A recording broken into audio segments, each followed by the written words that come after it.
Južna Koreja, 8. augusta 2022. godine. Rekordne kiše pogodile su glavni grad zemlje Seul, uzrokovajući poplave u raznim dijelovima metropole. Nažalost, ima mrtvih i nestalih. Po podacima Korejske meteorološke uprave palo je 380 mm padavina. Ovo je najveća količina ikada zabilježena u Seulu. A za samo sat vremena količina padavina dostigla je više od polovine mjesečne norme. Takvi obilni pljuskovi pretvorili su ulice u rijeke, poplavili stanice podzemne željeznice i paralizovali saobraćaj.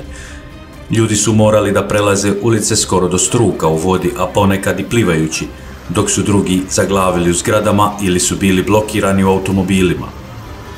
Stanovnici nižih područja pozvani su da se evakuišu na bezbjedna mjesta.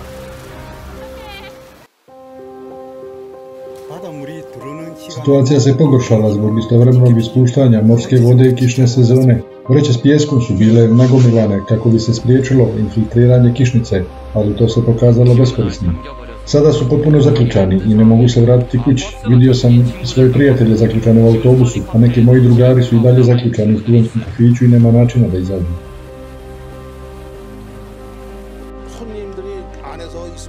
Da su putnici ostali unutra, ne znam ni da li bi umrli ili ne, pa sam otvorio vrata i mladi su izašli povevši sa sobom djecu.